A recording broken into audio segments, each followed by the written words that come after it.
বিসমিল্লাহির রহমানির রহিম। আসসালামু আলাইকুম, welcome back to my channel. আমি সৈয়দা শিবলি কথা বলছি সৈয়দা শিবলি ব্লগস থেকে। কাছের এবং দূরে, দেশ এবং দেশের বাইরে যেখান থেকে আমাকে দেখছেন এবং শুনছেন, আশা করি আল্লাহর রহমতে আপনারা সবাই ভালো আছেন। আমরা আলহামদুলিল্লাহ আল্লাহর রহমতে ভালো আছি। আজ একটা ব্লগস নিয়ে এসেছি। ব্লগসটা হচ্ছে আমি আমার গ্রামের বাড়িতে যাব ঈদ করার জন্য। কুরবানি ঈদ করার জন্য দেশের বাড়িতে বা গ্রামের বাড়িতে যাচ্ছি, সেটাই আজকে দেখাবো।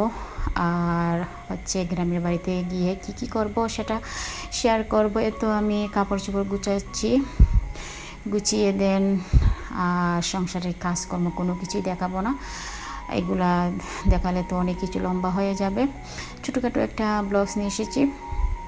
তো আমি কি কাপড় গ্রামের বাড়িতে নিয়ে যাচ্ছি, সব আমি আমার সুতির ড্রেসগুলো নিয়ে যাচ্ছি। কারণ হচ্ছে অনেক গরম তো, আর গ্রামের বাড়িতে অনেক সময় কারেন্ট থাকে না, সেই জন্যই আমি সুতির ড্রেসগুলোই বেশি নিয়ে যাচ্ছি। কমফোর্টেবল ফিল করি, যেটা পরলে ভালো লাগবে সেগুলোই নিয়ে যাচ্ছি। আর যেগুলো আমি আপনাদের সাথে শেয়ার করেছিলাম, আমি টু পিসগুলো কিনেছিলাম পরার জন্য, সেগুলোই নিয়ে যাচ্ছি।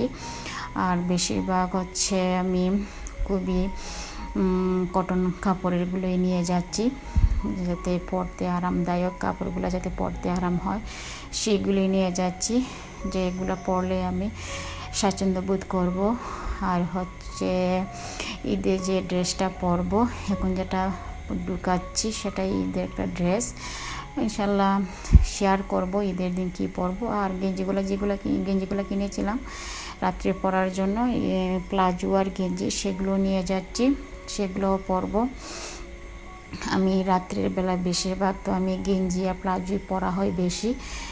আর বেশি গরম লাগলে গেঞ্জি আর প্লাজোটাই বেশি প্রেফার করে আমি পরতে। আমি এগুলি বেশিরভাগ পরি। আর ছোটো ছেলে খালিদের কাপড় আর আমার কাপড় একটা লাকিসে ঢুকিয়ে নিয়েছি। আর বড় ছেলের ওমরের কাপড় আর ওর বাবার কাপড় একটা ব্যাগে নিয়ে নিয়েছে। এত গুছিয়ে গাছিয়ে ঘর দরজা সব কিছু গুছিয়ে গাছিয়ে, আমার তো অন্যান্য ব্লগসে দেখিয়ে দিয়েছিলাম আমি কীভাবে গুছিয়ে গাছিয়ে রুম টুম গুছিয়ে কীভাবে আমি যে কোথাও বের হই, সেটা আর আজকে দেখালাম না। তো আমরা সব কিছু গুছিয়ে গাছিয়ে আমি বের হয়ে গেলাম। এখন আমরা বের হয়ে যাব। আর কারণ হচ্ছে তাড়াহুড়া করতেছি, অনেক দিনের অবস্থাটা বেশি ভালো না, অনেক খারাপ অবস্থা দিনের। আকাশের অবস্থা খুবই মেঘাচ্ছন্ন, মেঘ আসবে, দেখা যাচ্ছে যে বৃষ্টি আসবে। আকাশে মেঘ হয়ে আসছে, মেঘাচ্ছন্ন হয়েছে, যে কোনো টাইমে বৃষ্টি হবে।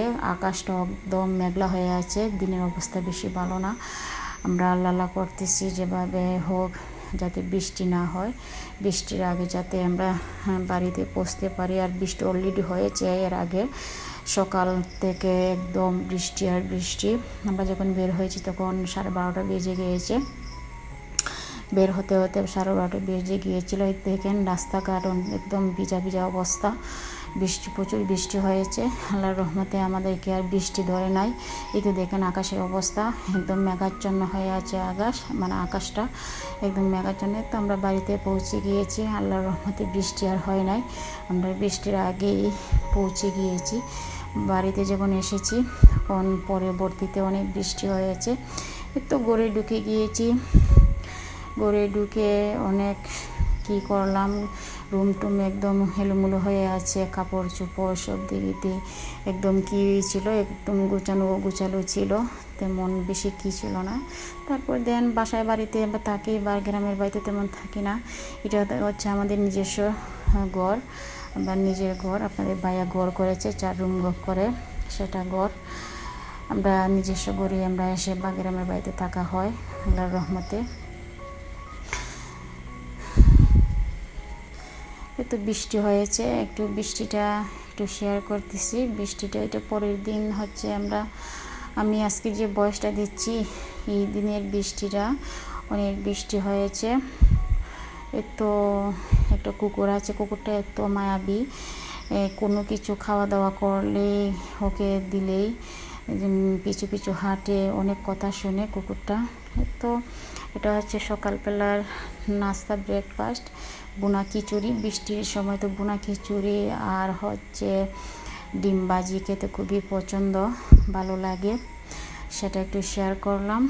তো এদিকে হচ্ছে পিঠা বানানো ধুম পড়ে গিয়েছে, হাতের সেমাই বানানো হচ্ছে, তারপরে ডালের পিঠা, তারপরে কি পিঠাপুলি, বিভিন্ন ধরনের পিঠাও বানানো হচ্ছে। সব কিছু আর শেয়ার করা হলো না এখন। এরপরে হচ্ছে চাউলের গুঁড়ির রুটি, তো একদিকে রুটি করা হচ্ছে, সবাই মিলে অনেক মজা করতেছে। আমার এই ভিডিওটা যদি আপনাদের কাছে ভালো লাগে তাহলে একটা লাইক দিয়ে কন্টিনিউ করে যাবেন, আর যদি নতুন কোনো বন্ধু আসেন তাহলে অল বাটনে ক্লিক করে দেবেন। আমার নিত্য নতুন ভিডিও আপলোড দেওয়ার সাথে সাথে পৌঁছে যাবে আপনাদের কাছে নোটিফিকেশন আকারে। আর এই তো ঈদ আসছে, আমরা মেহেদি দিব না তা তো কথাই আসে না, ঈদ আসছে মেহেদি তো দিতে হবে, তাই মেহেদি দিচ্ছি।